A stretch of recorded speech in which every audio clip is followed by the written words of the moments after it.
Salut les dessineux, j'espère que tout va bien pour vous. Aujourd'hui, j'ai répondu à vos questions, aux questions que vous m'avez posées sur les réseaux sociaux récemment. J'ai essayé de prendre toutes les questions que je trouvais et aussi les questions que vous me posiez souvent. Donc j'ai essayé de faire un tout dans cette vidéo. Mais si vous ne trouvez pas la réponse à vos questions, n'hésitez pas à me les poser en commentaire en dessous de la vidéo.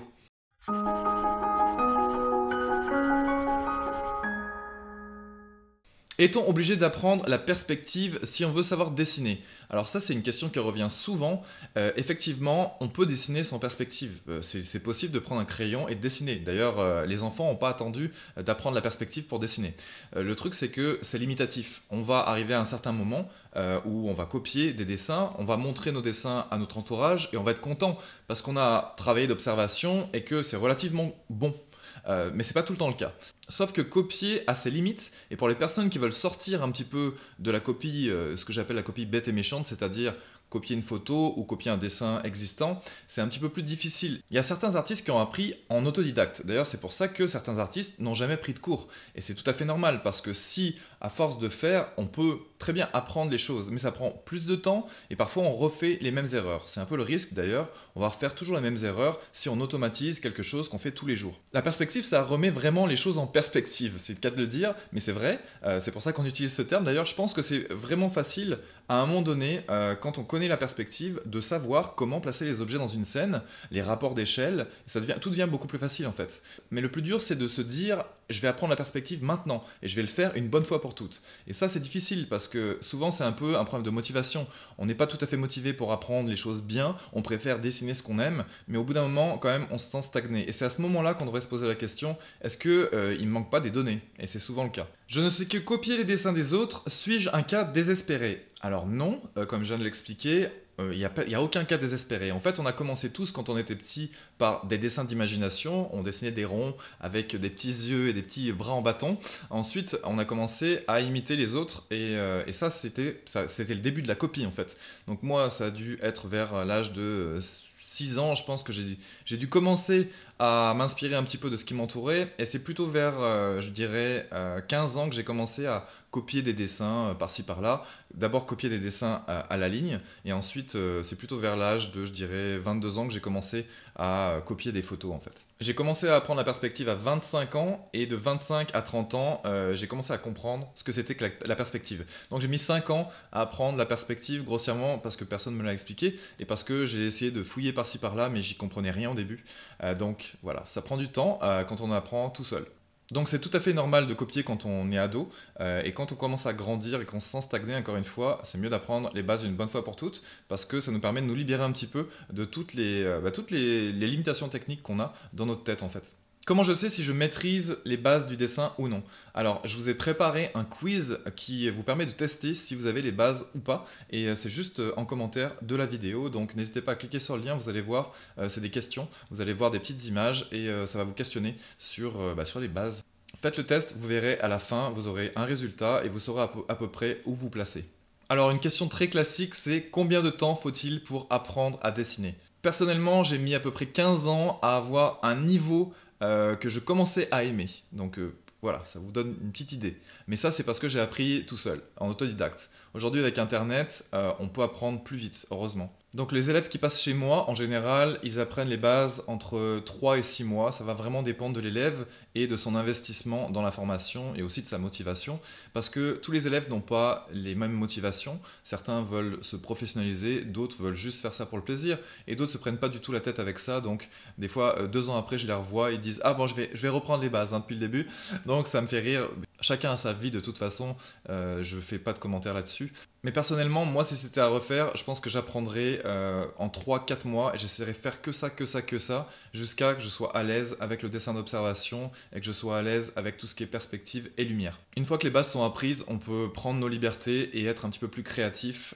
Donc c'est vrai qu'au début, il y a certains élèves qui sont un petit peu là, ils se disent « Ah, je perds un petit peu de motivation », parce que c'est vrai que c'est pas forcément ce que j'aime apprendre les bases.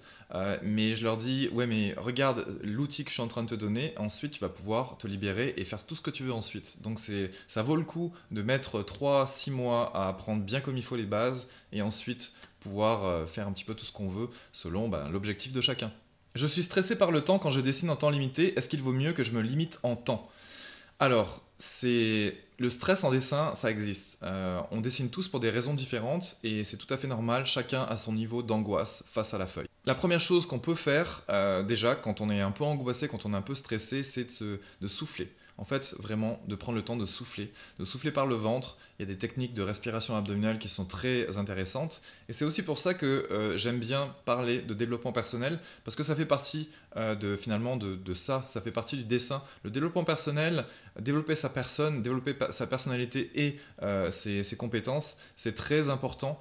Parce que la gestion des émotions va énormément jouer dans le dessin en fait, donc dans votre motivation et dans tout ce que vous allez dessiner et dans la façon dont vous allez dessiner, dans la façon où vous allez inventer les choses. Donc il faut être bien reposé si possible quand on dessine, surtout quand on dessine d'imagination. Il faut essayer le plus possible de vider un petit peu son cerveau et de se concentrer bien comme il faut sur ce qu'on fait. Et c'est comme ça qu'on fait les choses le mieux. Si on fait du multitâche, si on regarde la télé en même temps, c'est pas terrible. La musique sans parole, par exemple, ça peut être un bon compromis. Mais la télé, par exemple, c'est pas une très bonne idée. Donc ça va vraiment dépendre de chacun.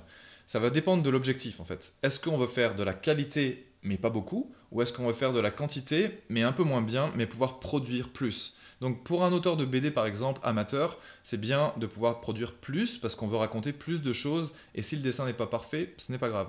Mais si on veut vraiment, on va dire, lécher le rendu d'une illustration, ça prendra plus de temps. Donc il va falloir faire plus d'efforts de recherche, plus d'efforts de composition et ça va prendre du temps. Donc là c'est plus du qualitatif. Ce que j'ai remarqué avec le temps, c'est que le travail en temps limité nous structure plus. Donc il nous stresse plus, oui, mais une fois le stress géré, ça nous permet d'aller plus vite, d'aller plus à l'essentiel. Donc si vous perdez du temps, si vous voyez que vous revenez à chaque fois, si vous dessinez au crayon par exemple, vous revenez souvent sur vos aplats parce que vous êtes en train de dessiner les ombres ou autre chose et que vous voyez qu'à chaque fois vous devez repasser sur certains traits, ça veut dire que vous n'êtes pas très structuré dans votre tête et ça veut dire que vous allez un petit peu tout et n'importe quoi, vous faites ça un petit peu au feeling et souvent on perd du temps quand on fait ça au feeling. Et c'est pour ça que je dis à mes élèves, c'est mieux de dessiner une petite vignette, vraiment une petite miniature de l'illustration que vous voulez faire ou du dessin que vous voulez faire, même si c'est un dessin d'observation, ça vous permettra de hiérarchiser les traits de contour, les formes et aussi les valeurs, donc tout ce qui est volume. Donc ça prend en général entre 10 et 20 minutes, grand maximum, et à partir de là, vous avez un petit plan, finalement, un petit plan d'architecte de ce que vous allez faire en grand. Et c'est à partir de là que vous pouvez agrandir votre illustration ou votre dessin. Parce qu'au final, ce qui prend le plus de temps, c'est vraiment les grands formats, et quand vous voulez détailler au maximum sur un grand format. Je suis perfectionniste et jamais satisfait de mes dessins. As-tu des conseils pour cela? Alors oui, j'ai plein de conseils pour cela. En fait, la première chose à faire déjà, c'est de s'enlever de la tête, vraiment s'enlever de la tête, que aucun dessin ne sera jamais parfait. En fait, le perfectionnisme, c'est, on va dire, le fardeau de la procrastination. Plus vous êtes perfectionniste et moins vous allez produire. Ça, c'est une chose. Parce que plus vous allez avoir peur de l'échec. Le perfectionnisme, c'est ça. C'est surtout dû à la peur de l'échec. Les personnes les plus exigeantes que je remarque dans mes élèves sont celles qui produisent le moins et finalement qui progressent le moins. Donc, le perfectionnisme, c'est beaucoup d'ego en fait. Et en dessin, l'ego, c'est pas très bon. D'ailleurs, en apprentissage tout court, c'est pas très bon. Mieux vaut le mettre de côté et montrer ses faiblesses. Et d'ailleurs, moi en tant que prof, quand un élève me montre sa faiblesse, je suis très content parce que comme ça, on a quelque chose à dire, on a quelque chose à lui montrer et on lui dit tout de suite, bah là je vois qu'il y a une petite faiblesse, mieux vaut que tu travailles ça et ça. C'est plus facile pour moi de guider un élève qui finalement n'a pas peur de montrer toutes les lacunes qu'il a. Parce que si on essaie de cacher ses lacunes, si c'est ça la stratégie, de cacher ses lacunes, en fait, même pour moi, des fois, c'est difficile de voir la lacune de quelqu'un qui, par exemple, dessine un paysage en contre-jour. Des fois, c'est juste un travail de silhouette. D'ailleurs, c'est souvent une des stratégies que prennent les élèves, c'est de choisir des dessins qui sont très plats, en fait. Donc, typiquement, les contre-jours, c'est souvent des silhouettes chinoises. Et là, c'est difficile pour moi de dire quoi que ce soit. Parce que c'est juste des contours, en fait. C'est juste de la 2D. Et plus c'est en volume, et plus c'est facile pour moi de voir les défauts. Donc, moi, je préfère un élève qui joue le jeu en fait et qui prend autant de risques que je prends dans les formations, c'est-à-dire à dessiner des sujets plutôt complexes parfois. Donc le perfectionnisme, c'est vraiment un fardeau, mais il y a un fardeau encore pire que le perfectionnisme et qui est à l'opposé, on va dire à l'autre bout de l'échelle, c'est les gens qui dessinent comme ça et qui ne veulent pas apprendre en fait. Donc c'est les gens qui dessinent toujours la même chose, toujours la même chose et on a beau leur dire quoi que ce soit, ben en fait ils vont pas écouter, ils vont être hyper têtus.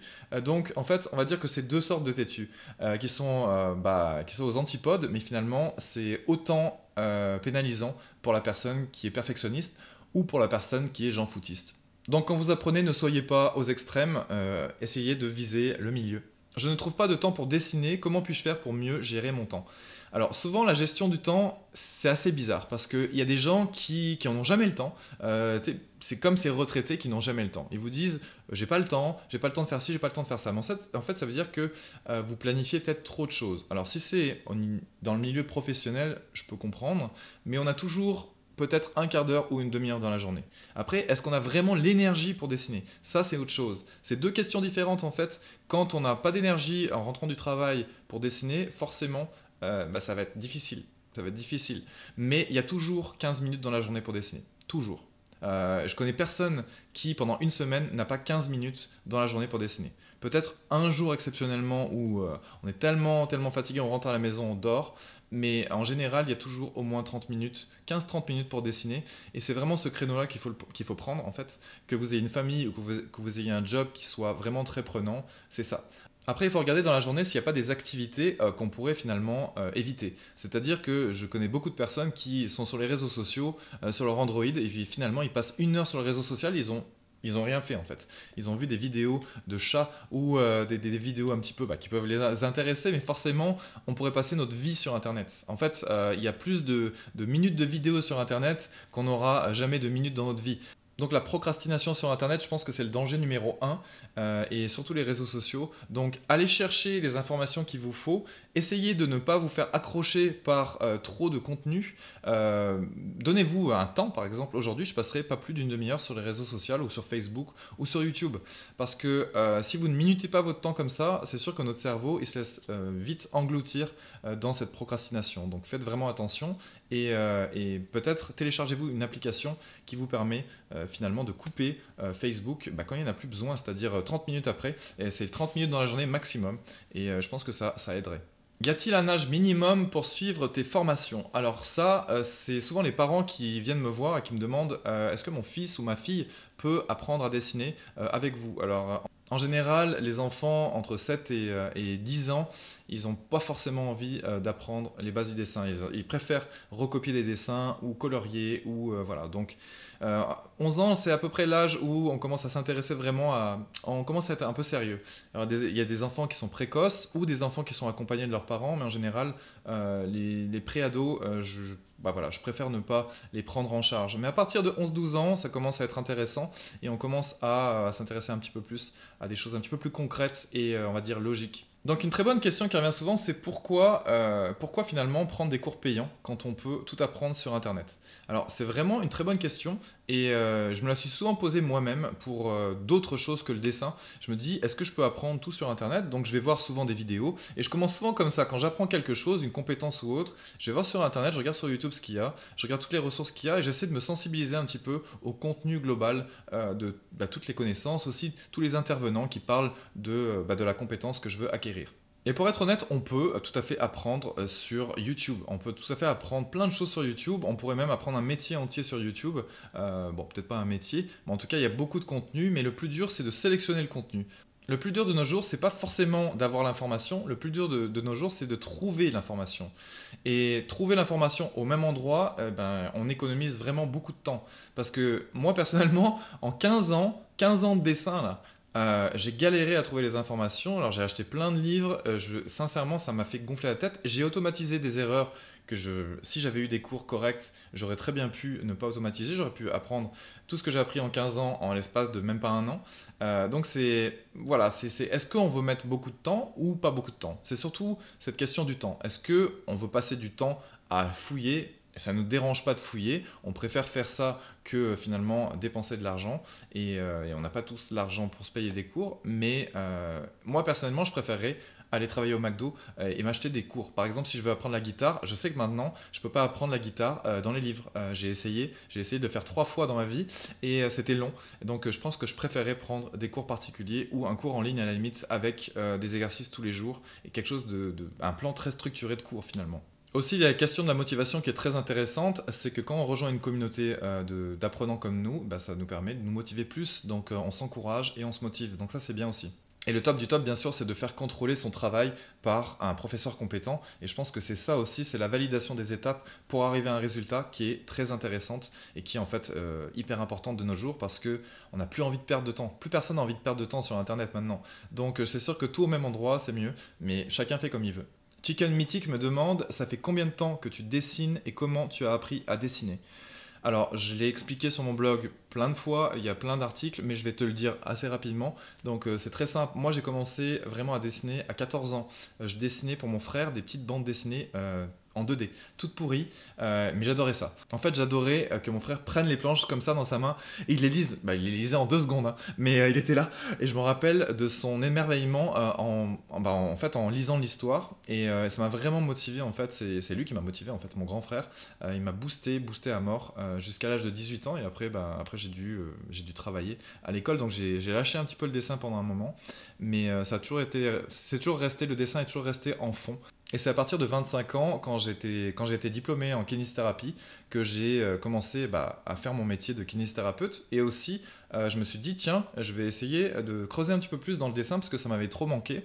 Donc, j'ai commencé à regarder des livres en anglais parce que je commençais un tout petit peu à comprendre l'anglais parce que j'étais pas très bon en langue, hein. Donc, j'ai essayé d'acheter des livres en anglais. Puis, c'est ça, de fil en aiguille, je suis arrivé à quand même apprendre un petit peu en perspective. Et c'est vers 30 ans où je commençais vraiment à imaginer mes scènes en perspective. Et c'est là d'ailleurs que j'ai commencé, c'était vraiment à 30 ans, que j'ai commencé à pouvoir imaginer des plans simples avec des caméras, des placements de caméras et des scènes avec des personnages, etc. Donc c'était en fait le début où j'ai commencé à dessiner pour créer mes propres illustrations. Et aujourd'hui j'ai 40 ans et j'apprends toujours plein de choses. En fait, quand je vais voir certains artistes, je regarde leurs techniques, ça m'émerveille de découvrir des choses, mais les bases du dessin, ça fait un moment qu'elles sont derrière moi. Ça fait 10 ans maintenant que j'ai vraiment des bases solides et c'est vrai que c'est là qu'on se fait le plus plaisir. Maintenant, c'est plus les études de style, les analyses de style que je fais. C'est aussi beaucoup de travail avec mes élèves, donc comment être le meilleur pédagogue possible. Et voilà, donc c'est sûr que moi à l'origine, je voulais être plus kinésithérapeute, je voulais changer de métier et être illustrateur. Et de fil en aiguille, je me suis retrouvé à enseigner à plein temps. Donc je préfère enseigner en fait, mais je ne le savais pas à l'époque. Donc me voici. Naikomen qui me demande, salut Pete, quand tu t'es mis sérieusement à dessiner, combien d'heures en moyenne tu consacrais au dessin par semaine? Alors quand j'avais 14 ans, j'ai dessiné en l'espace de 4 ans à peu près 200 planches de bande dessinée. Donc, alors tu vas imaginer 200 planches, mais c'est énorme, c'est genre 10 tomes. Mais en fait, peut-être pas 10 tomes, mais genre 5 tomes entiers. Mais finalement, moi, c'était vraiment du papier imprimante, hein, que je prenais. Je dessinais comme ça, je faisais vraiment un gaufrier très rapide, et puis je dessinais mes séquences. C'était toujours la même chose, toute vue de profil. Donc, c'était pas très intéressant, mais c'était plus l'histoire qui me bottait. Puis j'avais des limitations techniques, donc je faisais comme je pouvais. Mais c'est très intéressant parce que à 14 ans, je dessinais beaucoup. Je veux dire, j'ai beaucoup dessiné pour mon frère, surtout pendant les grandes vacances. Pas trop pendant les périodes scolaires, mais pendant les grandes vacances, je dessinais franchement au moins 3 heures par jour. Et c'était là que j'ai finalement commencé à avoir un bon coup de crayon. Mais le geste, c'est pas tout ce qui importe, malheureusement. C'est plus quand j'ai repris le dessin à 25 ans que là j'ai commencé à dessiner peut-être à, je dirais, 1 heure tous les 2 jours par là. Ça dépendait vraiment des moments. Le week-end, je dessinais pas trop en général parce que ma chérie travaillait donc de jour, enfin de nuit, et moi je travaillais de jour, donc on se voyait pas beaucoup, et donc on se rejoignait le week-end, donc on faisait des activités le week-end forcément, donc j'avais pas vraiment le temps quand j'étais kiné de dessiner sur le côté. Mais à 30 ans et pendant je pense 2 ans, je me suis mis à fond, et j'ai dessiné régulièrement, donc ça pouvait varier de 2 heures à 6 heures, voire 8 heures des fois dans la journée. Et dans les périodes les plus chaudes, on va dire, ça m'est arrivé de dessiner 2 3 jours de suite, 10 heures d'affilée. Donc quand je dis 10 heures, il y a des pauses, hein, c'est pas toujours voilà, le crayon sur le papier, mais ça faisait quand même pas mal de grosses périodes. Et c'est là que j'ai appris le plus de théorie aussi, beaucoup de théorie. J'ai appris donc à dessiner l'anatomie, parce que je la connaissais déjà dans mes études, mais j'avais jamais pris le temps de la dessiner correctement. Et donc j'ai pris plus de temps pour ça. Donc c'est comme ça que j'ai vraiment établi de très bonnes bases pour pouvoir être illustrateur. Donc c'est vrai que l'internet de 2010 et l'internet d'aujourd'hui, c'est pas du tout la même chose. Il y a beaucoup plus de contenu maintenant, mais ça veut pas dire pour autant que les élèves apprennent plus vite. En fait, je me rends compte qu'il y a tellement de contenu justement qu'on sait plus quoi sélectionner et souvent on se laisse embarquer toute la journée sur des tutoriels. Et au final, à la fin de la journée, on n'a pas forcément appris quoi que ce soit. Et ça, c'est à cause du fait que, en fait, on ne met pas en application. On part du principe des fois qu'en comprenant quelque chose, on l'a appris, mais c'est tout à fait faux. Et je pense que c'est ce que je rabâche à mes élèves souvent. Parce que souvent, les élèves, je leur donne la solution, mais comme ils ne la mettent pas en application, eh bien, en général, dans ces cas-là, ils n'ont pas appris. Donc, en général, quand on veut vraiment bien apprendre quelque chose et à long terme, il faut comprendre quelque chose bien comme il faut. Le mieux, c'est de le savoir, de l'expliquer, parce que c'est là qu'on sait qu'on a compris. Et ensuite, on met en application sur plusieurs cas différents. Donc le plus de cas possible, c'est le mieux, mais au moins 2 ou 3 fois. Et pour le long terme, c'est mieux de le faire régulièrement. Valentin qui me demande combien de temps ça t'a pris pour être à l'aise à faire du croquis vivant. Alors si tu parles du croquis vivant comme dans ma formation croquis vivant, ça m'a pris, je dirais, je pense, bien 3 ans, mais j'avais déjà les bases du dessin. Donc pour être à l'aise un peu avec tous les sujets de façon semi-réaliste ou réaliste, c'est mieux de dessiner d'observation souvent. Et c'est vrai que la segmentation, toutes les techniques de segmentation que j'enseigne dans mes formations et dans mes cours, c'est quand même le plus important parce que c'est la perception 2D.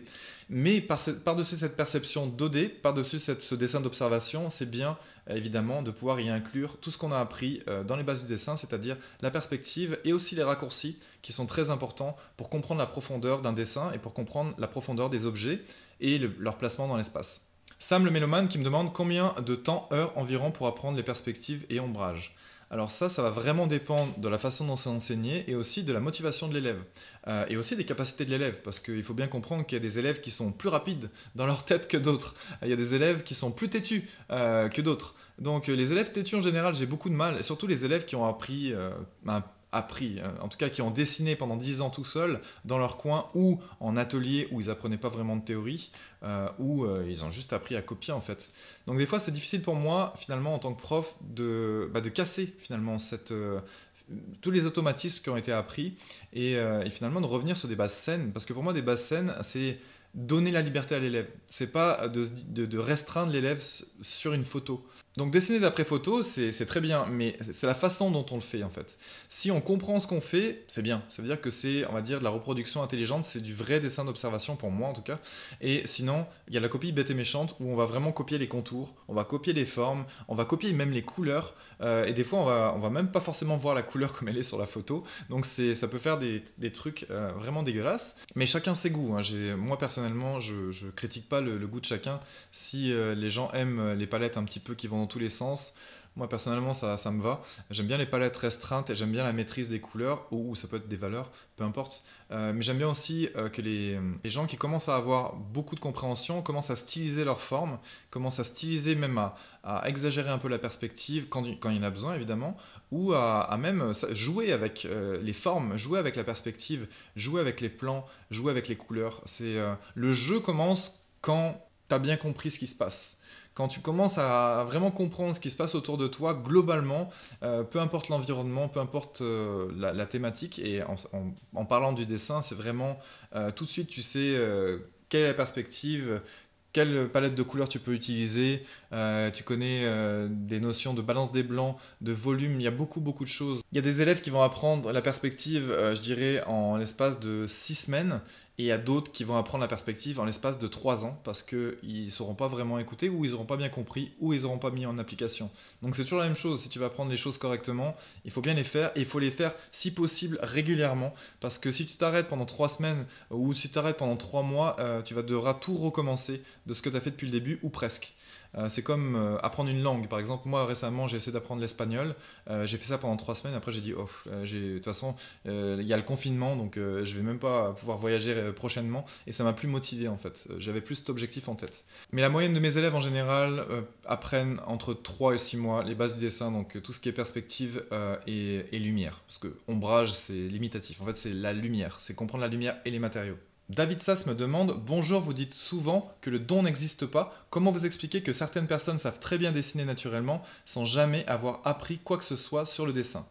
Eh bien, il y a plusieurs cas en fait. Souvent, ce genre de personnes, c'est souvent des personnes qui ont appris enfin qui ont commencé à dessiner tôt, qui ont eu peut-être des parents qui dessinaient aussi, qui leur ont donné envie. Moi personnellement, c'est mon frère, mon grand frère, qui m'a donné envie de dessiner. Après, ce fut plus tard, ce fut, je dirais, vers 18 ans, c'était mon ami Bruno qui m'a finalement donné envie parce qu'il était super bon. Il dessinait dans ses coins de cahier, mais il dessinait trop bien. Je disais, waouh, c'est quoi, c'est un pouvoir magique qu'il a ou quoi? Donc moi qui ai appris en autodidacte relativement tard, et je te dis, c'est vraiment le gros du travail que j'ai fait, c'était plutôt vers 30, entre 30 et 33 ans, et la perspective et les ombrages et tout ça, toute la lumière, c'était plus entre 25 et 30 ans. Je te dirais, moi j'ai quand même appris sur le tard par rapport à ce que certains ont fait.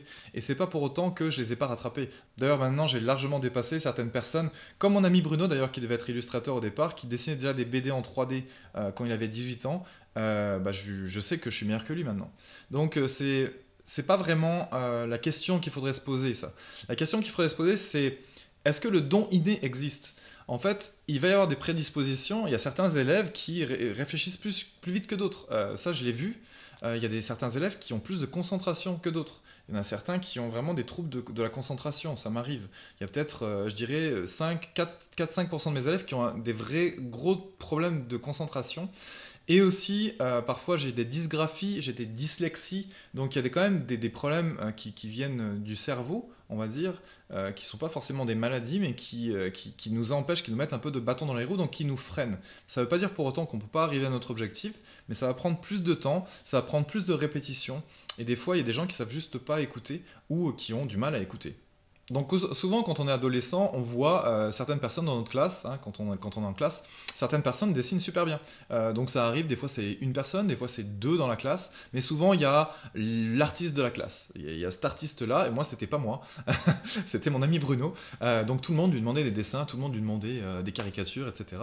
Donc moi c'est sûr que j'étais envieux de ça, j'avais envie, mais je me rendais pas compte du chemin qui allait me rester en fait pour arriver à ce niveau-là et pour pouvoir le dépasser d'ailleurs parce que c'est ce qui est arrivé au bout d'un moment.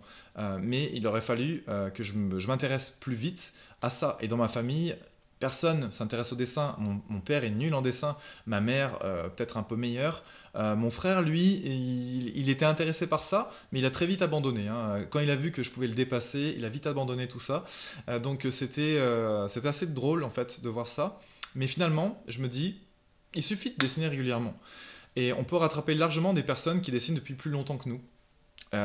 Oui, tu vas trouver des personnes comme ça. Oui, c'est sûr que si, par exemple, tu prends le cas de Kim Jong-gi, lui, il dessine depuis tout petit, puis il a jamais arrêté en fait, puis il dessine tous les jours.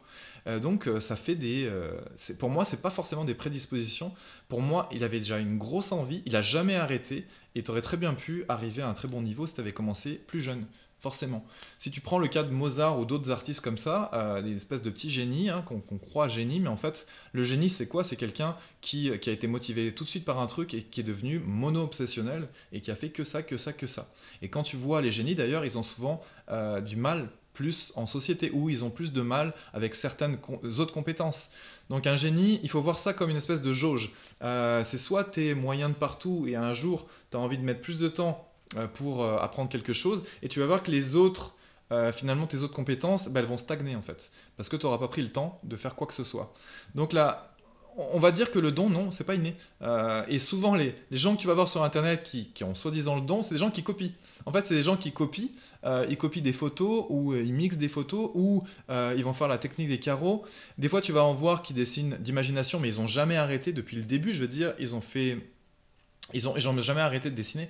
Donc oui, c'est sûr que en mettant des heures et des heures et des heures à dessiner, c'est sûr que tu vas arriver à un certain niveau et t'as pas forcément pris des cours ou quoi que ce soit, mais t'imagines le nombre de temps que tu aurais pu gagner si tu avais appris correctement le dessin. Enfin, je veux dire, pour moi, c'est un no-brainer, quoi. Donc voilà. Si le don inné existait, tu penses bien que tous les enfants qui sortent du ventre de leur mère, on leur donne un crayon et ils savent dessiner. C'est pas possible. Ce qui est inné, c'est que tu vas pouvoir manger et boire, tu vas avoir la déglutition, tu vas pouvoir voir, ça c'est inné, normalement. Il y a des choses qui sont innées, et des capacités qu'on nous donne comme ça quand on est. Le dessin, c'en est pas une. Le dessin, c'est pas du tout inné. Le dessin, ça s'apprend, et ça prend du temps à apprendre. Et c'est sûr que si tu commences à dessiner à 4 ans, tu vas être meilleur à 20 ans. Mais je peux t'assurer d'une chose, c'est que si je prends une personne qui sait pas dessiner, mais qui est hyper motivée à 11 ans, par exemple, je peux t'assurer qu'à 20 ans, il s'est dessiné comme un champion du monde. C'est juste la motivation en fait, la motivation de départ. Et si tu n'as pas été sensibilisé au dessin quand tu étais tout petit, c'est sûr que tu pars un petit peu avec allez, un petit handicap, on va dire. Mais ce handicap va être rattrapable, je peux t'assurer. Même moi qui ai appris sur le tard, et quand je dis sur le tard, c'est à 25 ans, et j'ai appris tout seul comme un grand, mais je me suis donné les moyens de le faire, j'avais la motivation de le faire, parce que je me rappellerai toujours de mon frère qui regardait mes petites planches de BD quand j'avais 14 ans, et c'est ça qui me traîne encore dans la tête. Et d'ailleurs, à 40 ans, j'y repense encore, et je me dirai dans 20 ou 30 ans, j'y penserai encore, et ce sera encore des super souvenirs. Donc, mieux vaut arrêter avec les excuses et se donner les moyens si t'es vraiment motivé. Après, si t'es pas sûr de toi, oh, je suis pas sûr que j'ai envie d'apprendre ça, ça prend trop de temps, nanana, tu fais ce que tu veux. Il y a aussi d'autres artistes qui copient. Donc ça, il y a ceux qui copient avec la technique des carreaux et qui, à 14 ans, te sortent des trucs incroyables. Crois-moi, à partir de 11 ans, je prends n'importe qui soit à peu près normalement intelligent, on va dire, avec la technique des carreaux. Je peux lui enseigner la technique des carreaux, je peux lui enseigner les valeurs, et à 14 ans, ils vont faire des magnifiques portraits, et tu vas être bouche bée parce que toi, du haut de tes 20, 30 ans ou 40 ans, tu vas te dire mais attends, mais comment c'est possible? Sauf que tu sais pas ce qui se cache là-dessous. Ce qui se cache là-dessous, c'est une technique finalement que tout le monde peut reproduire. Donc ça dépend vraiment aussi de quel artiste on parle aussi. Est-ce que c'est vraiment un artiste artisan qui va tracer ses carreaux, ou c'est quelqu'un qui a beaucoup dessiné, qui connaît pas vraiment les bases du dessin, mais qui a quand même un certain trait, hein, un coup de crayon. Et moi j'ai des élèves qui sont arrivés dans mes formations avec un bon niveau pour le public lambda, sauf que le truc c'est que je ne suis pas le public lambda. Je sais tout de suite, moi, avec toute l'expérience que j'ai en tant qu'enseignant, je sais tout de suite ce qui pose problème chez la personne et où sont les limitations. Donc par exemple, la limitation, ça peut être je ne sais pas sortir de ma photo, je suis obligé de regarder ma photo pour dessiner. Et c'est un mix de pas mal de choses qui ont traîné dans la vie de la personne, mais ça, je peux les faire sortir. Alors c'est sûr que c'est plus difficile de faire sortir quelqu'un qui a fait de la copie bête pendant 10 ans que quelqu'un qui a jamais dessiné et qui n'a pas appris les bases du dessin. Pour moi, ça, c'est mon client de choix, tu vois. Quelqu'un qui connaît rien en dessin, c'est comme on va dire que c'est comme un tableau blanc. J'ai toute la place pour écrire quelque chose, j'ai pas besoin d'effacer et de réécrire par-dessus, tu vois ce que je veux dire? Comme le dessin est un apprentissage sur le long terme, quel conseil peux-tu donner pour rester motivé, pour ne pas se décourager? C'est une très bonne question, et en fait, la réponse est très simple. Trouvez-vous un projet qui vous tient à cœur. Je le répète, mais trouvez-vous un projet qui vous tient à cœur et commencez-le tout de suite. Parce que souvent, j'entends les gens qui disent moi, je préfère que ce soit parfait. En fait, il y a des élèves à moi qui veulent que ce soit parfait, parfait, parfait.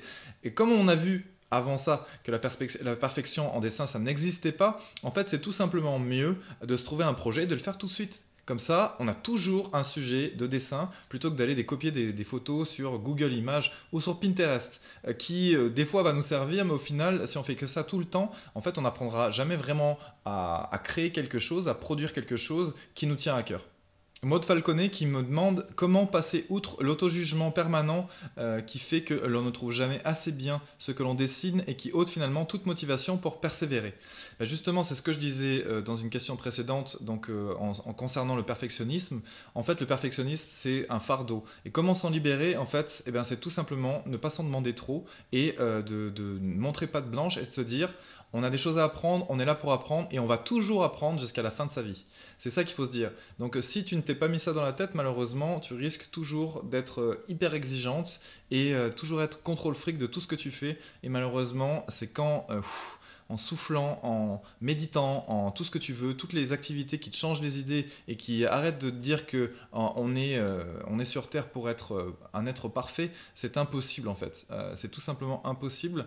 Donc ça va aussi, c'est toujours en relation avec la peur du jugement.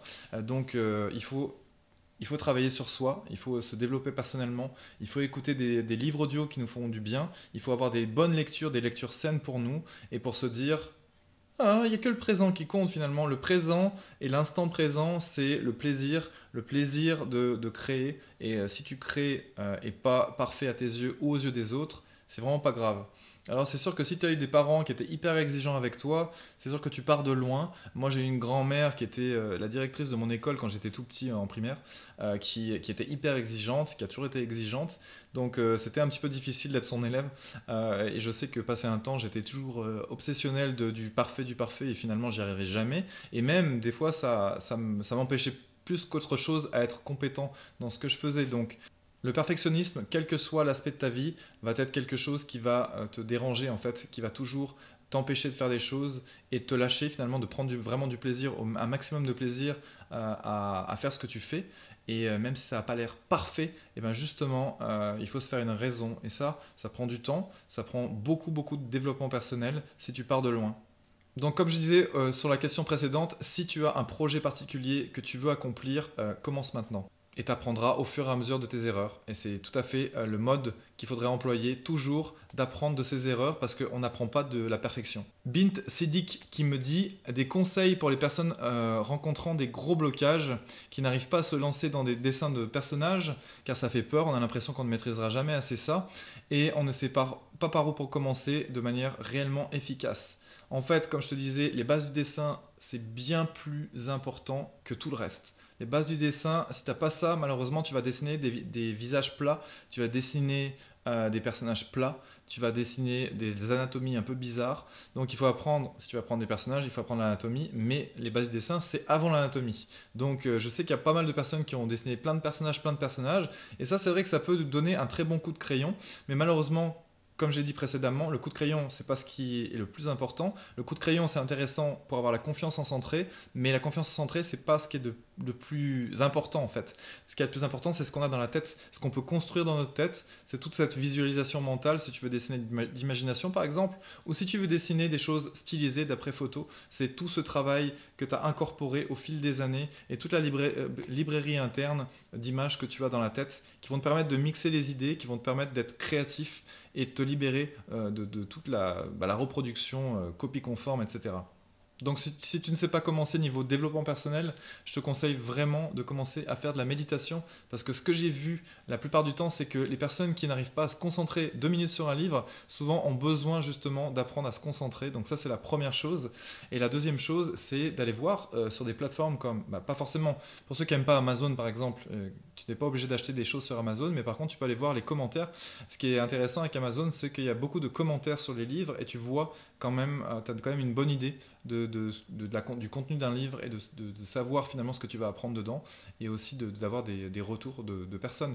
Donc tu tapes développement personnel sur YouTube ou tu peux trouver d'ailleurs vraiment plein de contenus sur YouTube déjà, si tu préfères les vidéos. Tu as des podcasts aussi de développement personnel. Si tu comprends l'anglais, tu as encore bien plus de choses. Mais si tu comprends que le français, tu peux aller chercher déjà des livres d'ores et déjà, du développement personnel. Donc tu vas trouver confiance en soi, il y en a plein. Donc tu peux commencer par là. Il faut te dire aussi que quand tu dessines, il y a des choses qui sont imparfaites et c'est normal. Et c'est surtout cette imperfection qui va faire l'identité et l'authenticité d'un style. Donc quand tu commences à être un peu plus à l'aise avec le dessin mais c'est pas parfait, des fois ça peut créer une espèce de style. Mais c'est sûr que c'est mieux d'avoir quand même un niveau initial pour avoir ce sentiment-là plutôt que ce soit un défaut. En fait, c'est plutôt ça donne du caractère parfois, l'imperfection. Donc il faut te dire que la patte d'un artiste, c'est aussi la façon dont il s'exprime de façon imparfaite sur le papier ou sur la toile. Et je pense que c'est très intéressant. C'est non seulement intéressant, mais c'est même a priori obligatoire. Si tu veux qu'on reconnaisse tes œuvres, il va vraiment falloir que tu te lâches parfois sur le papier. Et parfois, en te lâchant sur le papier, tu vas trouver un public que tu avais ignoré jusqu'à présent, mais c'est un public qui va vraiment aimer ce que tu fais. Et plus tu te lâches, et plus les gens aiment ce que tu fais, et plus tu es sûr que c'est des gens qui sont vraiment honnêtes envers toi et envers ton art. Donc je pense que c'est la meilleure chose qui puisse t'arriver, c'est pouvoir te lâcher même si c'est imparfait, et que les gens apprécient ce que tu fais. Thérèse Simard qui me demande, lorsque vous parlez de dessiner sans modèle, qu'en est-il des portraitistes, des dessinateurs du réalisme parfait ?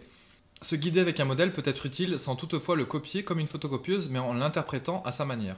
Je suis tout à fait d'accord, Thérèse. On a l'impression que sur le groupe A à D, se référer à un modèle est médiocre, faible, imparfait, inapproprié. C'est peut-être qu'une impression, mais je vais peut-être expliquer un petit peu plus pourquoi, Thérèse. Le sans modèle fonctionne très bien pour la bande dessinée, mais pour le réalisme, je me questionne. Pour l'exemple de la bande dessinée, en fait, il y a des bandes dessinées qui sont semi-réalistes, et des bandes dessinées qui sont hyper minimalistes. Donc, il va vraiment y avoir toute une gamme. Donc, c'est pareil en illustration, des illustrations qui sont très réalistes et d'autres qui le sont beaucoup moins. Donc moi, j'ai absolument rien contre les portraitistes. Je veux dire, je fais du portrait moi-même, donc j'ai absolument rien contre le portraitisme et contre le réalisme en général. Des fois, je trouve ça excellent, le réalisme. Des fois, je trouve ça fou, quoi, ce que certains sont capables de faire en réalisme. Après, moi, c'est pas quelque chose qui me botte forcément, parce que quand j'étais plus jeune, j'adorais ça, et maintenant, je trouve ça... Voilà. Donc l'interprétation, oui, c'est très important, l'interprétation, quand on commence à avoir un certain niveau. Mais en fait, ce que moi je reproche aux gens qui arrivent sur ma communauté et qui ne sont pas transparents, en fait, c'est surtout ça, c'est cette question de transparence. Euh, il y a des débutants sur ma communauté. Il faut bien comprendre que c'est une communauté pour apprendre à dessiner. Donc il y a des débutants qui sont là pour apprendre et des débutants qui sont là pour montrer leurs erreurs et pour être commentés aussi de façon constructive.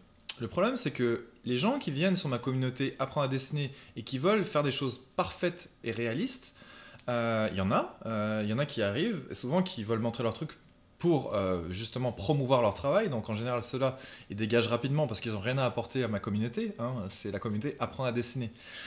Mais ce qui est intéressant, c'est quand les gens partagent leur technique, quand les gens critiquent les autres de façon constructive. Ça, c'est cool. Mais les gens qui arrivent sur leurs grands chevaux et qui disent moi je fais ça, qui attendent rien en fait, ils attendent aucune critique, quoi que ce soit.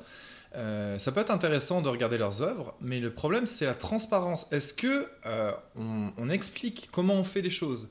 Donc les gens qui utilisent la technique des carreaux par exemple et qui ne le disent pas sur la communauté, ces gens-là en général, on leur tire un peu l'oreille, on leur dit peut-être que tu n'as pas vu les vidéos YouTube de Pete, mes vidéos YouTube qui parlent de la technique de carreaux. Et j'ai pas de mal à dire là-dessus sur la technique des carreaux. Souvent les gens l'interprètent comme t'aimes pas la technique des carreaux. Non, c'est pas que j'aime pas la technique des carreaux, c'est que ça nous permet pas d'interpréter la perspective par exemple. La technique des carreaux, ça reste une technique de copie conforme des contours. Et malheureusement, peut-être que sur la couleur on va pouvoir se rattraper à interpréter, mais sur la perspective, sur les formes en général, on va pas pouvoir le faire. Donc moi j'ai rien, encore une fois, rien contre les portraitistes. J'adore le portrait, hein, encore une fois, j'adore le style réaliste aussi. C'est sûr que je préfère que les gens interprètent les formes et les couleurs plutôt que d'interpréter que les couleurs. Mais encore une fois, c'est mes goûts. Après, nous, on fait la chasse aux gens qui mentent. C'est-à-dire, il y a des gens qui arrivent et qui veulent avoir plein d'opinions positives pour se faire finalement brosser l'ego dans le sens du poil. Malheureusement, sur la communauté Apprendre à dessiner, il n'y a pas de place pour ça. Donc ça, c'est des gens qui iront ailleurs que sur ma communauté. Voilà, c'est tout. Je voudrais savoir s'il est obligé de passer par une formation pour s'améliorer, car moi, je trouve que tout seul, je m'améliore en pratiquant 2 heures ou 3 heures par jour, d'autant plus que je suis jeune, encore en BTS, donc j'ai pas d'argent. Alors, si tu es jeune, mais en BTS, ça veut dire que tu es déjà en âge de travailler. Donc moi j'ai pas passé de BTS, mais par contre j'étudiais pour être kinésithérapeute et j'étudiais aussi en même temps pour une maîtrise. Donc j'ai passé 2 diplômes à la fois et je peux te dire que pendant ces temps-là j'avais pas vraiment de temps dans la journée, mais le soir par exemple, entre 2 devoirs, parce que j'avais quand même des cours qui demandaient de travailler personnellement, je devais forcément trouver du temps. Donc j'essayais de me trouver du temps pour dessiner. Et c'est vrai qu'à l'université j'ai pas beaucoup dessiné, on va dire. C'était plutôt ensuite en fait, à partir du moment où j'ai commencé à travailler. Moi je me rappelle, j'avais des potes à moi qui travaillaient sur le côté. Et ici au Québec d'ailleurs, j'habite au Québec et moi je peux te dire que les jeunes qui suivent des études, souvent ils sont obligés de se payer leurs études. Moi j'ai eu la chance d'être dans une école de kinésithérapie publique où j'avais très peu de frais et j'habitais chez mes parents, donc j'ai eu vraiment beaucoup de chance là-dessus. Mais je sais que certains n'ont pas cette chance.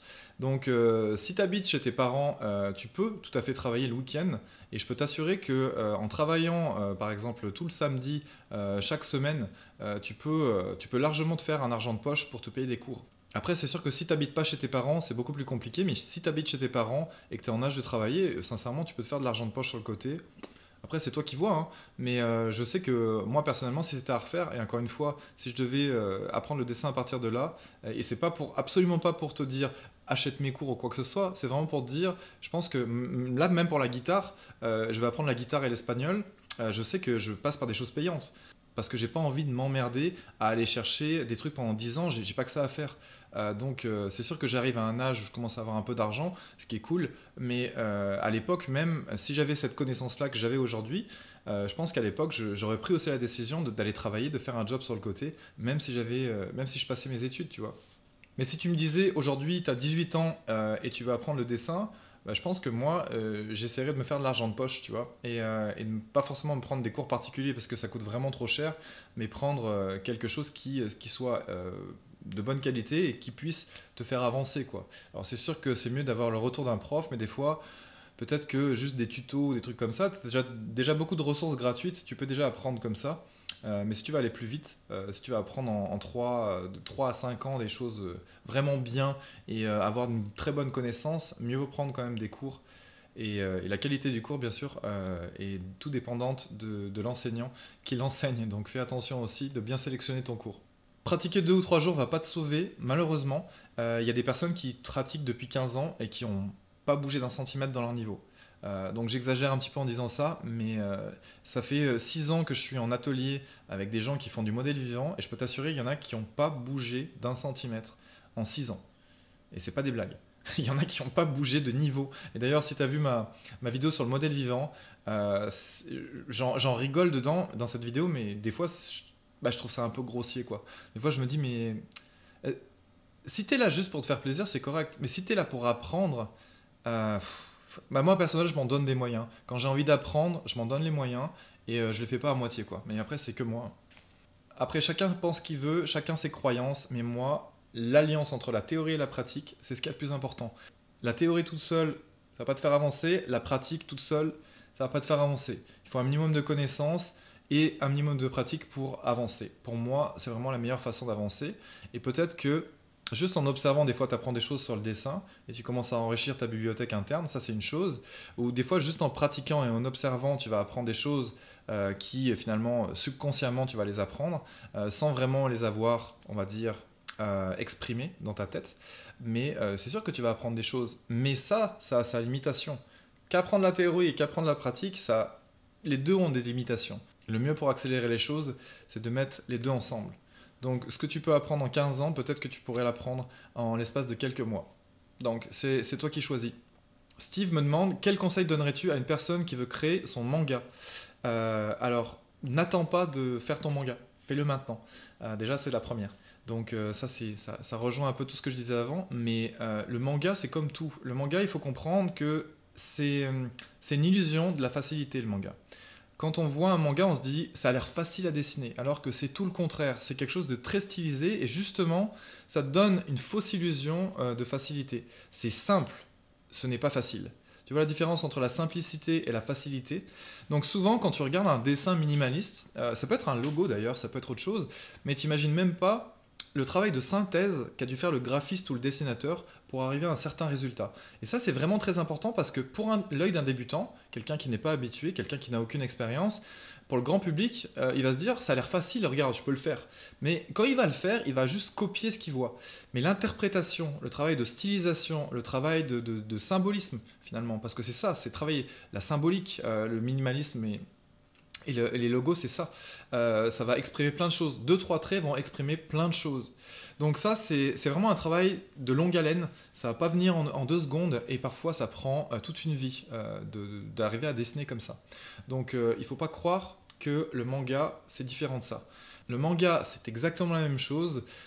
Le mieux, c'est de commencer par les bases, d'avoir des bases solides, et comme ça, tu es sûr de pouvoir mettre ton personnage dans finalement un décor qui a l'air correct, et ça va t'éviter de dessiner les personnages toujours de face, ou toujours de profil, ou de cacher leurs mains, tu vois, c'est vraiment ce travail-là, en fait. De pouvoir changer les plans, de pouvoir te mettre sur le côté avec ta caméra, de montrer les personnages dans différentes perspectives, sans apprendre la perspective, ou au moins sans avoir dessiné pendant 10 ans d'affilée comme ça, en regardant tes auteurs préférés, en essayant de les imiter, tu vas pas apprendre grand-chose. Donc je te conseille de vraiment bien apprendre les bases, et à partir de là, de commencer à simplifier le vivant, c'est-à-dire ce que tu vois autour de toi. Tout le travail d'observation, c'est ça, c'est d'essayer d'interpréter par toi-même. Et tu peux t'inspirer par contre des auteurs de manga que tu aimes. Ça, c'est une chose. Mais si tu copies tout le temps les auteurs de manga que tu aimes, malheureusement, tu ne vas pas beaucoup avancer parce que tu vas toujours revenir sur certains plans qu'ils ont fait, tu vas toujours revenir sur certains personnages, sur certaines stylisations. Des fois, ton personnage préféré, tu vas vouloir le mettre de trois quarts et en contre-plongée et tu vas te dire merde, comment l'auteur a fait. Donc tu vas aller voir, tu vas essayer de d'épancher tout le livre et tu vas te dire au bout d'un moment, ah oui, là, il y a ce plan-là, tu vois, mais tu peux pas faire ça éternellement parce que ça, c'est juste de la copie. Plutôt que de faire ce travail de copie et de toujours chercher dans les pages du manga que tu admires, mieux vaut apprendre tout simplement la perspective. Et ce qui est bien avec quand tu commences à bien comprendre les bases du dessin et quand tu as beaucoup de pratique en fait, c'est encore mieux. Donc les deux, théorie pratique. Mais à partir d'un certain moment, tu vois le truc en 3D. Donc t'as plus besoin de te dire ah ce personnage à quoi il ressemblerait s'il était de trois quarts et vu en contre-plongée ou en plongée. Tu le sais parce que tu le vois, tu le visualises. Donc ça c'est le meilleur travail que tu puisses faire. Mais pour arriver à ce résultat-là, c'est mieux de passer par la base du dessin. Sinon tu vas mettre je sais pas combien de temps. Tu vas apprendre subconsciemment certaines choses et puis au final tu maîtriseras jamais vraiment 100%, tu sentiras toujours un petit peu, tu n'auras toujours pas confiance en toi, tu vois, alors que tu aurais très bien pu faire ce travail bien avant et en peu de temps finalement. Jordan qui me demande, je voudrais savoir si c'est possible de pouvoir dessiner à la fois le style réaliste et le style manga. Alors, les mangas réalistes, il en existe. Alors, c'est sûr qu'il faut bien comprendre une chose, c'est que quand tu t'attaques à un projet de manga ou un projet de bande dessinée, il faut toujours planifier le truc à l'avance. C'est-à-dire, en combien de temps combien de temps je mets pour faire une planche avec ce style-là. Parce que c'est très important, le facteur temps est très important là-dedans. Et je connais des gens qui ont essayé, qui ont commencé à faire 5 planches et ils voyaient ça leur prenait mais un temps faramineux juste pour une planche. Donc c'est sûr que pour faire un album avec 50 pages, t'imagines bien, même 25 pages, t'imagines bien que ça va te prendre énormément de temps si tu fais une planche par semaine ou une planche toutes les 2 semaines. Donc ça dépend du projet. Si ton projet, tu as beaucoup d'idées, il faut vraiment que ça se fait en beaucoup de pages. Et surtout si le rythme de l'action est relativement lent, ça va te prendre beaucoup de cases. Donc fais attention pour le manga, c'est souvent le cas. L'action est relativement lente, même si, je veux dire, quand je dis action lente, c'est le rythme qui est lent. Hein. C'est pas les actions, hein, c'est le rythme. Donc c'est la séquence des images. Les images montrent beaucoup de choses, tu vois. Il n'y a pas beaucoup d'hyperbole ou de choses comme ça comme on peut rencontrer dans la BD franco-belge. Il y en a moins en tout cas. Donc c'est pas tout à fait la même séquence, c'est pas le même rythme. Mais de façon générale, le manga réaliste, ça existe. Tu vas trouver par exemple, il y a certains artistes asiatiques, tu vas trouver, mais ils font des illustrations hyper réalistes. Enfin hyper réaliste. En tout cas, c'est du manga réaliste. Donc leurs couleurs sont réalistes, tu vas avoir des occlusions, tu vas avoir des ombres réalistes, tu vas avoir le nuancier est très riche, tu vas avoir des couleurs très réalistes. Donc ça prend énormément de temps. En fait, si tu veux dessiner une BD, par exemple, parce que c'est ça le manga à l'origine, c'est une BD, quoi. C'est le format BD. Quand on parle de manga, en général, c'est ça, le style manga, en général, ça vient de la BD. Mais tu vas avoir des couvertures en couleur et ces couvertures prennent plus ou moins de temps. Mais si tu veux dessiner un truc en couleur, une BD réaliste en couleur type manga, ça va te prendre mais des plombes. Tu t'imagines même pas en fait. Tu vas faire un album en 5 ans. Je peux te l'assurer. Donc il faut pas être super exigeant. Mieux vaut, si tu as beaucoup d'idées et que tu veux les mettre sur le papier, mieux vaut dessiner avec un style le plus minimaliste possible. Donc il faut trouver un compromis parce que ton audience, si un jour tu te fais un fan club, ton audience elle va pas attendre que tu fasses ton livre. Hein. De nos jours, les gens ils sont hyper impatients, ils passent d'un truc du coq à l'âne hyper rapidement, puis s'ils voient que tu dessines plus, ils vont s'en aller ailleurs. Hein. Donc il faut bien comprendre que voilà, il faut vraiment juger ton style de dessin et pour ça, le meilleur moyen en fait, c'est de dessiner une planche et de voir comment tu chronomètres et tu regardes combien de temps ça te prend. Si c'est une illustration, regarde combien de temps ça te prend. Donc je crois qu'il y a Guweiz, je crois que ça s'appelle Guweiz, qui fait ça, et il y en a d'autres hein, sur Instagram, tu peux aller les chercher, qui sont un peu dans le style manga, un peu réaliste, ou en tout cas assez détaillé. Et ça leur prend du temps, hein. Chaque illustration leur prend du temps, alors t'imagines même pas une bande dessinée avec ce style-là. À moins que tu aies 40 assistants et que tout le monde a l'argent infini et le temps infini, peut-être que tu vas y arriver. Mais malheureusement, c'est rarement le cas, quoi. Et tu vas vite t'épuiser, en fait. Arnaud qui me demande combien de personnes travaillent avec toi sur le blog et les formations, et une petite présentation de chacun d'entre eux serait cool, vu comme ils nous aident aussi. Alors oui, derrière moi, il y a une grosse équipe. Donc actuellement, on est 8 à travailler régulièrement sur le blog. Donc il y a Summer qui s'occupe de la formation base du dessin. Donc Summer s'occupe en fait d'accompagner les élèves qui apprennent les bases du dessin.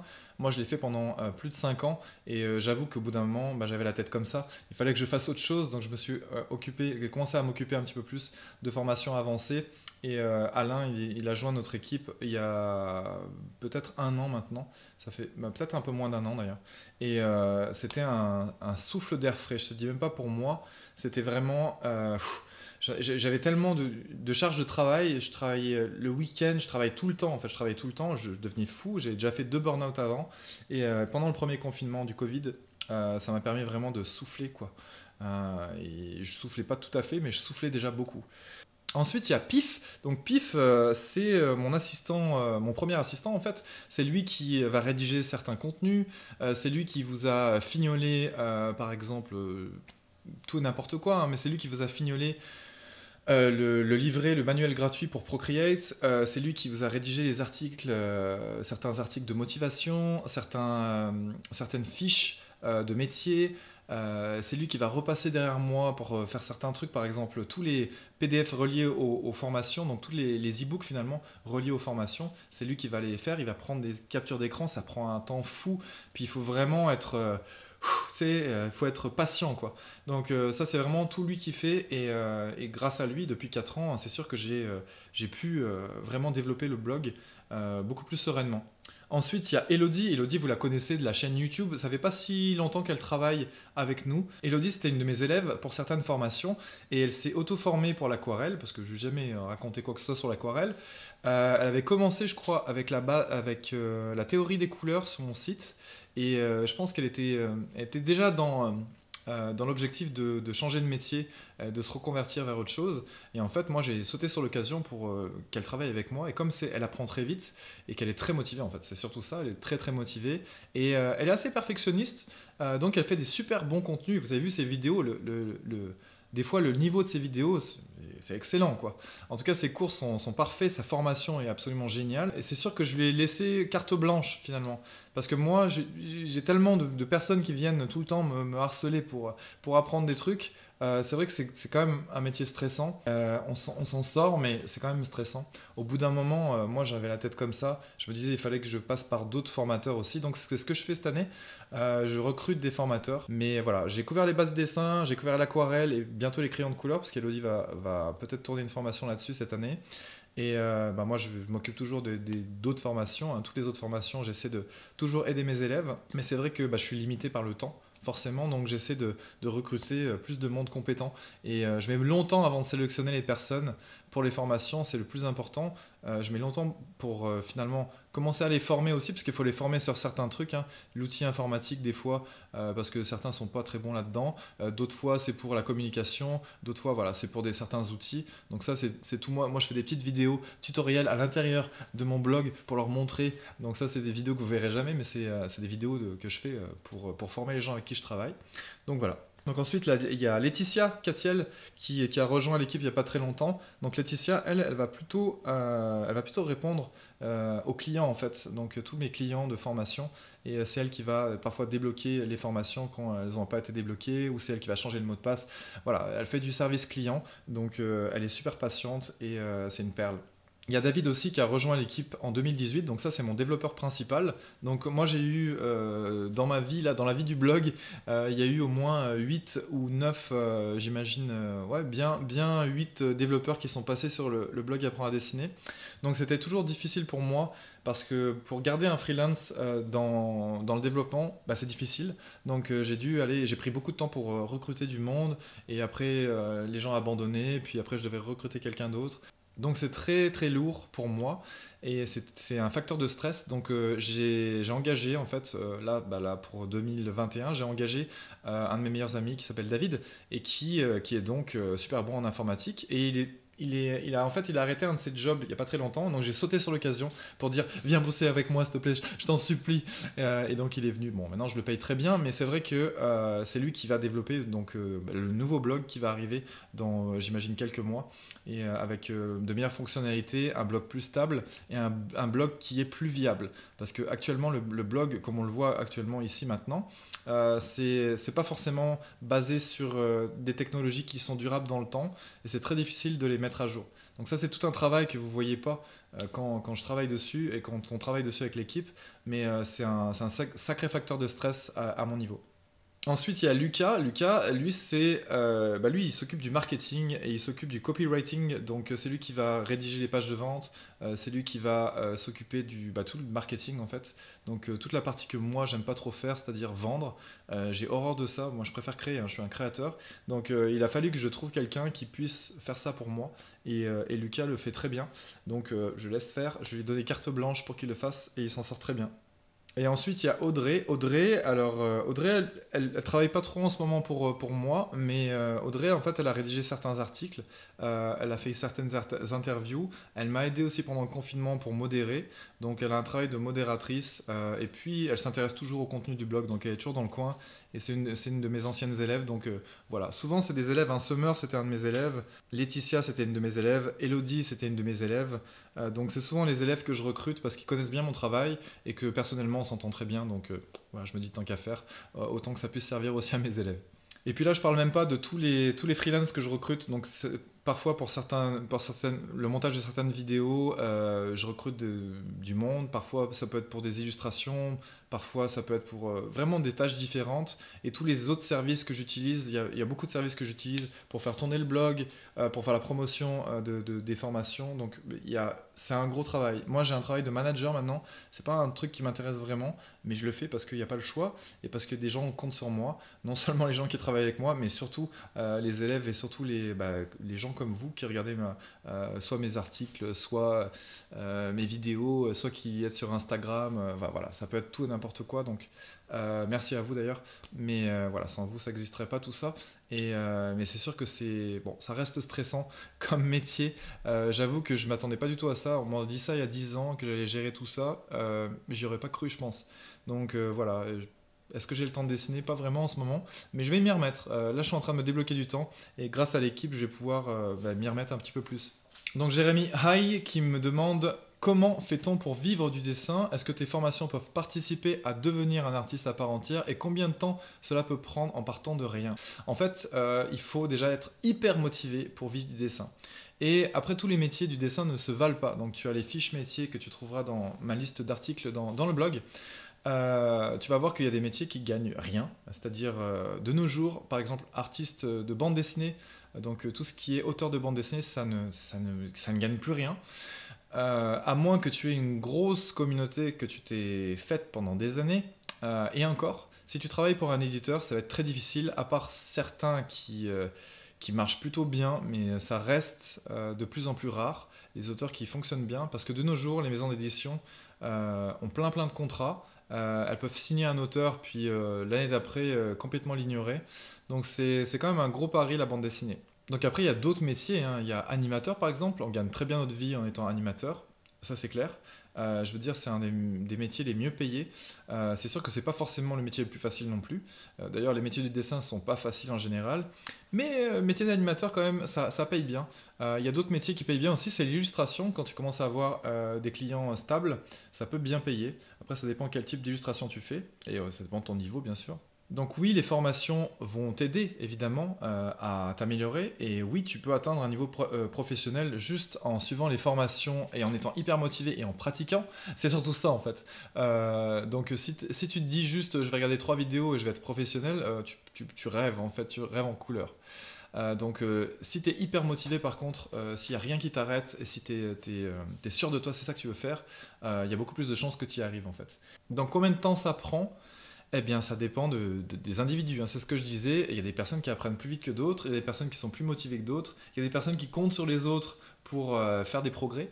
Alors ça, en général, ça marche pas très bien, hein. Donc, si tu arrives à te sortir les doigts du derrière, tu peux arriver peut-être au bout d'un moment, au bout de peut-être 5 ans, à commencer à gagner de l'argent avec ça et à en vivre peut-être 6 ou 7 ans. Et ça va dépendre aussi de ta communication parce que le truc, faut bien comprendre un truc, c'est que si tu es un mauvais communicant, tu peux être sûr que tu vas pas réussir, dans quoi que ce soit d'ailleurs. Il faut être un bon communicant, il faut être à l'aise avec soi-même des fois. Des fois, il faut se forcer à être à l'aise. C'est comme ça qu'on apprend un peu sur le tas des fois, mais ça s'invente pas. Il y a des personnes qui sont beaucoup moins compétentes dans le dessin que d'autres et qui arrivent à signer des contrats dans les grandes maisons d'édition. Typiquement, des gens qui, pas forcément pistonnés, mais qui s'entendent très bien et très vite avec les gens et qui comprennent le besoin du client. Parce que tu peux être très têtu en fait. C'est-à-dire, pas toi, mais je veux dire, on peut être l'artiste est très têtu de base. Et il y a certains artistes et certaines qui finalement n'écoutent pas vraiment le client, qui se disent, bah, si tu m'as embauché, c'est que c'est pour mon style, tu vois. Mais c'est pas tout à fait ça en fait. Il y a des clients qui veulent qu'on s'adapte et notamment dans l'industrie du jeu vidéo, il y a des clients qui veulent qu'on s'adapte au style d'un projet ou au style d'un directeur artistique. Donc il faut bien comprendre ça, c'est que c'est soit tu vas être un caméléon, soit tu as ton propre style. Si tu as ton propre style et que tu peux pas en sortir, tu vas peut-être gagner ta vie grâce à ta communauté, que tu te seras faite sur 3, 4 ans, 5 ans. Donc ça c'est tout à fait possible. Par contre, il ne faut pas t'attendre à ce que si tu communiques pas sur les réseaux sociaux, si tu prends pas le temps, au moins 70% de ton temps à faire ça au départ, tu peux être sûr que tu n'arriveras à rien. Donc c'est soit tu signes des contrats avec des éditeurs qui sont pas forcément tous, on va dire, des fois c'est juste des commerciaux les éditeurs, hein, faut bien comprendre ça. Tes clients, des fois, c'est des requins aussi. Il faut bien comprendre ça aussi. On n'est pas dans un monde de bisounours. Et les gens te veulent pas forcément que du bien. Donc il faut vraiment faire attention à ça. Il faut avoir une certaine intelligence sociale pour ça. Et ça se développe. C'est pas en étant tout seul, timide dans ton coin, que tu vas développer ça. Il faut passer beaucoup de temps à comprendre l'autre. Et c'est sûr qu'avoir de l'empathie envers son client, c'est quand même cool. C'est sûr que tu n'as pas forcément envie de travailler avec des clients cons. Mais il faut bien comprendre un truc, c'est que ça va te prendre beaucoup d'efforts de communiquer, ça va prendre beaucoup d'efforts de prendre sur toi des fois, et ça fait partie du métier. Donc voilà. Donc pour te donner un temps, voilà, c'est difficile, mais en partant de zéro, ça prend quelques années, ça prend au moins 5 ans, je pense. De quelle manière la crise Covid a augmenté le nombre d'élèves sur le blog? Alors, je pense que le nombre d'élèves a triplé depuis la crise. Et pour moi, c'était juste impossible. Donc, pour moi, il y avait deux solutions. Soit j'augmente le prix des formations le prix régule le nombre d'entrées, hein. C'est aussi simple que ça. C'est très élitiste, mais malheureusement, c'est la seule manière finalement de gérer la demande, quoi. Et la deuxième chose, c'est quand j'ai assez d'argent, c'est d'employer quelqu'un d'autre pour faire des tâches à ma place. Donc ça, c'est ce que j'ai fait pendant le Covid. C'est-à-dire, d'un coup, j'ai eu de l'argent qui tombait, beaucoup de liquidités, je me suis dit, qu'est-ce que je vais en faire? J'ai du budget, qu'est-ce que je vais en faire? Et ben en fait, j'ai envie d'avoir un cerveau sain, j'ai envie de ne pas faire un troisième burn-out. Donc j'ai commencé à embaucher du monde et ça m'a vraiment sauvé en fait la santé mentale. Et encore une fois, j'ai 40 ans, je n'ai pas d'enfant et j'ai pas beaucoup d'activités sur le côté, donc je travaille beaucoup avec vous. Et je sais que certains ne comprendront jamais le temps que je passe, le temps infini que je passe avec chacun d'entre vous. Et des fois, je peux pas, c'est impossible. Donc je travaille plus avec mes élèves avec les gens qui sont juste là pour regarder les vidéos YouTube, etc. Parce que moi, je n'ai rien contre ça du tout, hein, vraiment, pas du tout. Je force personne à rien. Mais il faut comprendre la réalité. Ma réalité à moi, c'est que j'ai vraiment pas beaucoup. Déjà, à l'origine, j'en avais pas depuis 2016. Donc, il faut bien comprendre que sans mon équipe aujourd'hui, je ne pourrais pas tourner. Je serais tout simplement complètement en burn-out. Et j'ai pas envie d'en refaire un burn-out. J'ai pas envie de ça pour moi. J'ai une santé mentale, je commence à avoir un certain âge, même si j'ai l'air relativement jeune, mais non, je commence à être un âge où je suis fatigué, je dors plus qu'avant, j'ai moins de motivation qu'avant, c'est sûr, parce que je refais toujours la même chose, je redis toujours les mêmes choses, et au bout d'un moment, c'est un peu saoulant. Et même si les personnes qui arrivent sur le blog comprennent pas pourquoi, des fois je suis impatient, et que je préfère que les autres qui sont tout frais, qui enseignent tout fraîchement, sont plus patients que moi, mais sur Internet, le problème c'est que on rencontre de tout et de n'importe quoi, hein.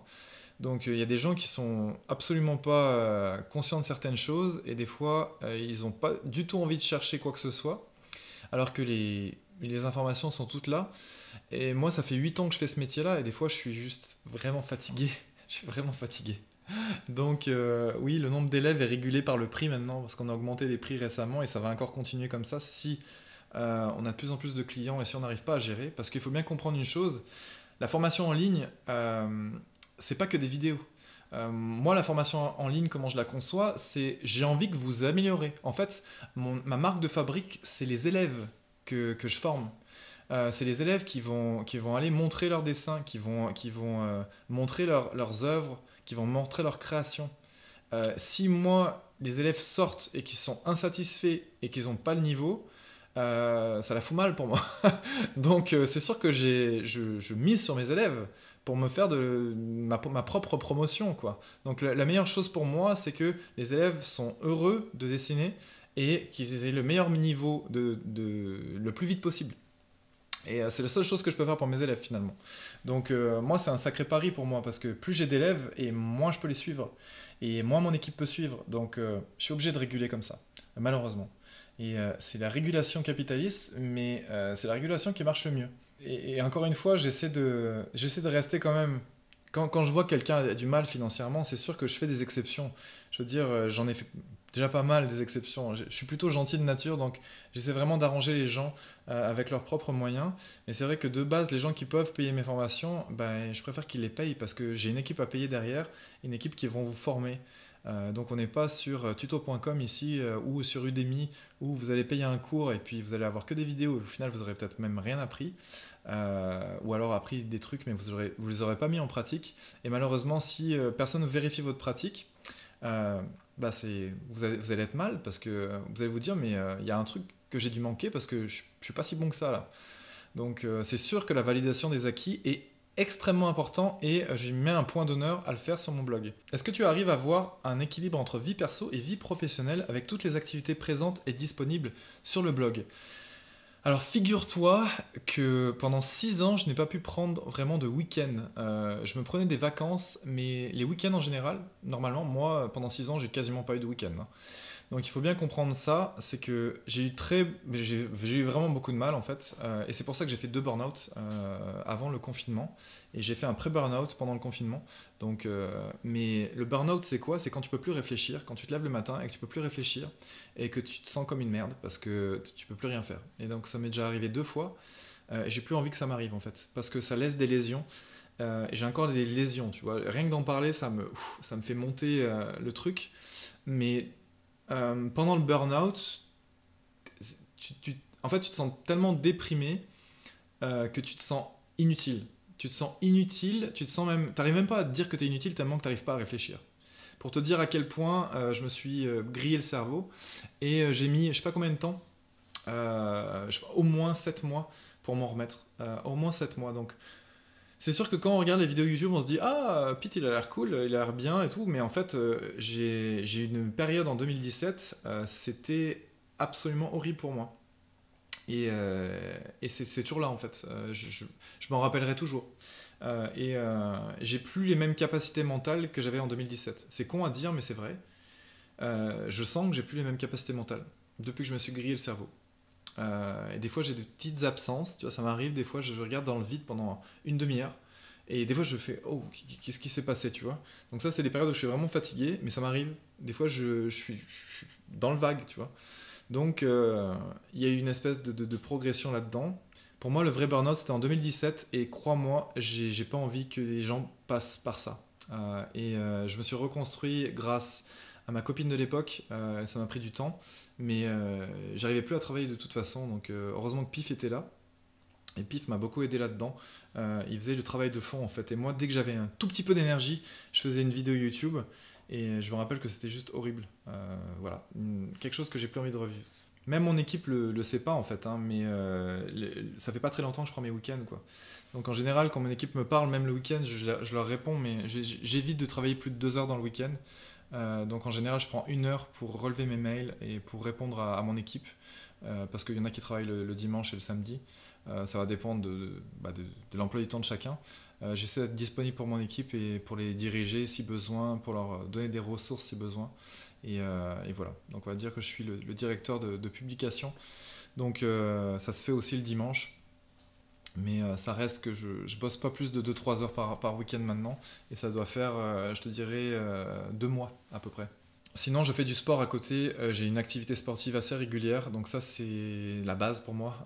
Je suis obligé. Donc j'adore la boxe, hein. J'ai été champion amateur de boxe thaïlandaise. Et je pratique toujours. Donc maintenant, je fais de la VR dans mon salon. Et je boxe. D'ailleurs, j'ai fait une chaîne VR Boxing, ça s'appelle. Une chaîne en anglais. Donc ça, c'est vraiment pour mon loisir en fait. C'est ma chaîne YouTube de loisir, on va dire. Monsieur Choubi qui me demande, tu passes boire un coup à la maison la prochaine fois que tu rentres. Alors il doit dire la prochaine fois que tu rentres en France, parce que j'habite au Québec depuis, ça fait 6 ans maintenant. Et, et j'ai des amis des fois qui m'envoient des messages sur YouTube pour me dire, mais on ne te voit plus, qu'est-ce qui se passe? Ou sur Facebook aussi. Donc je pense que ça doit être un de mes amis, ça doit être Jay, je pense. Mais Jay, pas de bière, je bois plus de bière. Je ne bois plus d'alcool d'ailleurs depuis des années maintenant.